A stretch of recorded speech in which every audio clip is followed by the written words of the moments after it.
In this video, I wanted to cover some of the most thematic positional exchange sacrifices that exist in chess. And most of these examples will come from mainline openings, which means that if you're playing one of these common openings like the Sicilian or French or King's Indian, you're definitely going to be seeing these themes and these kinds of ideas in many of your games. So that's why making sure you know what the positional and thematic ideas are in every middle game that you play is definitely an important part of becoming a strong player. So this first one here comes from the game between Grandmasters Eric Lobron and Greenfeld playing black. And here White unleashed the very thematic and by now well-known sacrifice Rook Takes f6. In fact, Black's previous move, Rook AC8, I think can be considered a serious mistake because it allows this very thematic sacrifice against Black's kingside.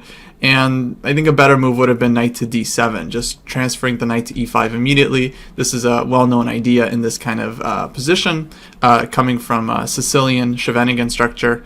And I think White here keeps some initiative, but Black does not give White this easy attack on the king side as happened in the game. So what is White's idea? Well, after Rook AC8 and Rook takes f6, the point is that we want to double Black's kingside pawns here on the f-file, and this will of course give White a lot of targets for his pieces to attack. Now Black decided to play G takes f6, because if Black decided to take with the bishop, White would undoubtedly sacrifice a second exchange on this square, and then after the move bishop to d4, White would have a pretty serious attack. He wants to take on f6, play queen g3, and launch this devastating attack against Black's king. Now the engine points out that Black could still have survived here with rook fd8 and just running with the king, but clearly the position would remain very, very complicated, and White would have full compensation for the material.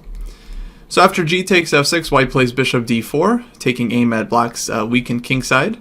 Black played queen to d8, and now knight to d5, and this is a really strong move. The point is that we're just putting this huge pressure on these squares, and after the forced capture bishop takes d5, e takes d5, we've now opened up this diagonal for actually our bishop, because White now wants to play queen h3, bishop d3, and Black is going to have a very hard time defending h7. So this position was basically already lost for Black. He tried king h8, queen h3, rook g8, bishop d3, rook g7, White played rook to e1, and this move contains a not so hidden threat of rook takes e7 followed by queen takes c8 winning material, but Black did miss it, although the position at this point is very, very difficult anyways. Black played the move king to ga, rook takes e7, and that was game.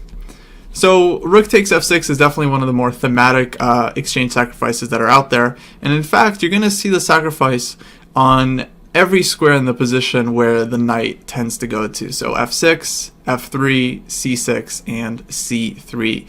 And the reason for that is because we often get an open f-file or an open c-file that the rooks can use, and of course the knights often love these squares, so you're often going to see a lot of exchange sacrifices taking place on this square. Now, many of you are undoubtedly familiar with the Sicilian Dragon, and of course the Rook Takes C3 sacrifice is one of the most famous sacrifices in chess, but it occurs in many different versions of the Sicilian. Many times we see Black making this kind of sacrifice to launch an attack against White's king, but we also see it made for positional reasons, just to ruin the pawns on the queen side and play against White's weaknesses. And this is one of those cases here. In this position, Black played rook takes c3, White played queen takes, trying to go into the endgame, and Black had no problem going for this endgame where he knows that the power of the minor pieces has now been increased, and White's rooks are not going to be able to do much against the dragon structure, given that White's queen side is also just full of weaknesses. So this is a fully playable way for Black to try and maneuver in the Sicilian middle game, and it's considered quite useful for today's players. This game continued rook c8, knight to b3, and now another pretty common and familiar sacrifice, knight takes g4. And this idea is well known to Sicilian players. The point is Black would really like to capture the pawn on e4 with the knight, and then use the knight and bishop to combine on the c3 square, where White is going to have a lot of issues. So after f takes g4, knight takes e4, Black is down a whole rook, but because he's going to be capturing on c3, he's going to be winning back some material. White decided to play bishop f3 here, knight takes c3 check, king c1, knight takes d1, rook takes d1, and then after b6 we end up reaching this endgame where the material imbalance is actually 3 pawns versus the knight on b3. And black is definitely slightly better here just because the pieces are still very well coordinated, and black's structure is just really good, having basically 0 weaknesses. So people who play the Sicilian Dragon, they know about these different imbalances, and it's important to get used to playing these kinds of positions where you're down in exchange and you have a pawn for it, playing against the structure. Or in many cases you can be down a full rook and just playing with some extra pawns and big positional compensation. But of course all of these things are very thematic and well known to many Sicilian players. I also wanted to show an example of this in a different structure. Here we have kind of a Najdorf-Scheveningen structure. And this game is pretty well known. It's one of the most famous Rook Takes C3 sacrifices. This was played by Garry Kasparov against Grandmaster Sergei Movsesian. I think the main reason this game is famous is because there was some off-the-board controversy, but if you guys are curious, you can Google that yourselves and read all about it. In any case, the idea here was, again, to kind of just play against the structure. Kasparov simply grabs on c3, then plays queen c7 in this position, and proceeds as if nothing spectacular has really happened. White plays knight e2 to defend the c3 pawn, bishop e7, white advances g5, and castles. And I think this really highlights the point that black basically wanted to make this exchange on c3, give up the rook for the knight, but also, of course, weaken white structure in return, and then just play the position based on the belief that black has enough compensation for the sacrifice material. And indeed he does. He has easy play on the c-file, and his knights can come to e5 and c4 with great effect, and Kasparov was able to win this game quite cleanly and effectively. I would encourage you guys to check out the rest of the PGNs for all these games, because I think the examples are really interesting and of course instructive to play through exactly how the players were able to capitalize on their initiative in the game. Our next example here comes from the French defense, and this is another very familiar positional sacrifice. And here Mikhail Tal was playing black, and he played the move knight to g4, already with the intention of playing rook takes f3, and again going for this very thematic sacrifice. So it's a little bit different in the French defense compared to other openings, because the French is not really known to be such a aggressive opening with black, but it does contain some pretty interesting ideas like this one. After black does sacrifice the rook on f3, he can also pick up the d4 pawn, and I would say in general, if you are sacrificing the exchange and you can get a center pawn along with it, in more cases than not, you're going to have enough compensation for the sacrifice material. So white played h3 here, black played rook takes f3, g takes f3, and knight h2 was the move. Kind of a funny move. The knight is defended by the bishop on d6, and black's main idea is to just immediately target this pawn on f3. The follow-up was rook f8, and even at some point black looked to maybe even transfer the bishop to e8 h5, and again just playing against that weakened kingside structure. So the game wasn't exactly perfect. You guys can check out the analysis in the variations in the PGN, but I think the idea was, of course, very instructive and useful for many players. And finally, just to finish things off, I did want to include one example of the final thematic sacrifice here, Rook Takes C6. And we typically get this one in the English opening because white is able to play c4 early and open the c-file. But if we just take a look at the position, I mean, it's essentially a mirror image of the Sicilian Dragon. White has this very powerful bishop on g2, the open c-file, and this is essentially a rook takes c3 sacrifice. And indeed, in this case, this was very effective for white here after the move knight to e5. I don't think I have to convince anyone anymore that white has tremendous compensation here. The knight and bishop, again, coordinate very perfectly to reach the c6 square, and after white plays knight takes c6, this knight is well known as an octopus, as it can control 8 very important squares in the position and really just dominate the entire queenside and center of the game. So black tried rook a6 here, knight takes d6, queen d7, white plays queen c2, and the idea is to just maintain this knight on c6. White can continue with rook to c1, bishop a3, and slowly just kind of advancing, maybe trying to pick up a pawn or two at some point, and eventually just squeezing and pushing black until white is able to win the game. So another very common way to sacrifice, of course, is Rook Takes C6. And again, we're just looking for the same types of compensation there. The play against the weakened structure, control over key squares and outposts, and so on.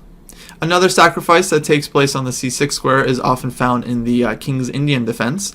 And this structure is pretty well known, where the closed center gives both sides kind of a free attack on different sides of the board. White is, of course, playing on the queen side, and black is often trying to break through on the king side. And here in this position, this was played by Levon Aronian against Hikaru Nakamura, who's, of course, a complete expert in the King's Indian. And Levon played rook to c6 here, which is another very, very thematic sacrifice. Now, I often refer to this as kind of like a hook sacrifice or an outpost sacrifice, because the main idea is pretty clear. If black takes the rook on c6, white is able to play d takes c6, not only getting a super strong passed pawn on c6, but also opening up the d5 square and even this diagonal so that the rest of white's pieces can use these advantages. So if black had accepted the rook here, then white would play d takes c6, and the follow-up here is just very easy for white. Queen b3, knight c3 comes to d5, the bishop can come to c4, eventually white can push b5 to really secure this pawn on c6. And unfortunately for black, he had to give up the light squared bishop in order to take the rook, which means that suddenly black's counterplay with g4 has been severely dampered, and now black has basically zero counterplay in the position. So Hikaru did not accept the sacrifice. He played the move b5 instead. White played a takes b5, a takes b5, rook to a6. And now we can see white using some of the advantages of getting his rook to c6 is that the queen side has completely opened up. And after rook to b7, Levon plants that second rook on c6. And now black is really in serious trouble because white is putting huge pressure on the d6 pawn, and white is also ready to play knight to c3 and simply collect this pawn on b5.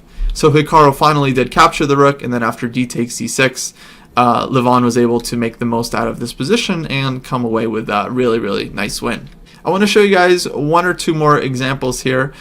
This next sacrifice is really, really well known in terms of the Soviet chess school and the classic culture. Objectively, it is not entirely sound, but I did want to include it because I think it's a really unique idea and definitely deserves mention. So this is a type of position that can occur from many different openings. Sicilian Dragon comes to mind, Perk Defense, and here it actually came from Ruy Lopez, where eventually we reach the structure. But basically the strategy is clear. We have opposite side castling, and both sides are racing to try and generate counterplay and create an attack against the enemy king. So here white has played the very thematic idea with bishop h6, trying to trade off the dark squared bishops. And if black allows this to happen, then white will get a lot easier time attacking on the king side, because then he can play h5 and the queen can eventually come to h6 with usually great effect. So a lot of players decide to keep the dark square bishop on the board, and in this kind of position they can play a move like bishop to e8. And I think this is a really, really interesting idea. This game comes from the player named Vladimir Simagin, and Simagin, he was very, very well known for doing this kind of thing. If you check out his games, he's actually made this kind of sacrifice a lot, where the basic idea is you're just going to give the rook for white's dark squared bishop, and we're just going to play the position where black has a dark squared bishop and white has a rook. And objectively, you know, the computer doesn't like the sacrifice one bit, but in human play, it can be very, very difficult to play against the sacrifice because black's ideas all remain in the position. He wants to play rook to b8, maybe queen to g7, and just put a lot of pressure on b2 c3. Whereas from white's point of view, it's become a lot harder to attack without that dark square bishop, and black has kept his piece, so he has a very, very easy time defending on the dark squares. So it's definitely a very practical sacrifice. It's definitely a big risk for black to take, but I think it's a very, very interesting idea and definitely has use in modern chess strategy. One final example I wanted to include here comes from the Greenfeld Defense, and from white's point of view, black's dark squared bishop in many flank openings is so important that often white is willing to give up the rook on a1 in exchange for this bishop. So here, this is actually a theoretical position, and one of the most challenging moves here is for white to play d5. This invites black to take the rook on a1, which sometimes they do, sometimes they don't. And after bishop takes a1, queen takes a1, White does have a threat to play bishop h6 here, and this would immediately win back the exchange because black would be forced to defend against the mate with f6. But black here has kind of a nice trick. He can play f6 right away, ignoring the attack to the bishop because the bishop on d3 is hanging. But white's idea was not to win back the exchange immediately anyway. Instead, white is just playing for compensation here based on the fact that his dark square bishop can be really, really effective in his attack here. This is the game Topalov versus Shirov, and Topalov is a player who absolutely loves making this kind of sacrifice. He's played this line of the Greenfeld and similar lines many times, and he's a player who really believes in positional exchange sacrifices because he thinks he can use the dark square bishop very effectively, and black is going to have a hard time proving that his rooks are worth more in the position.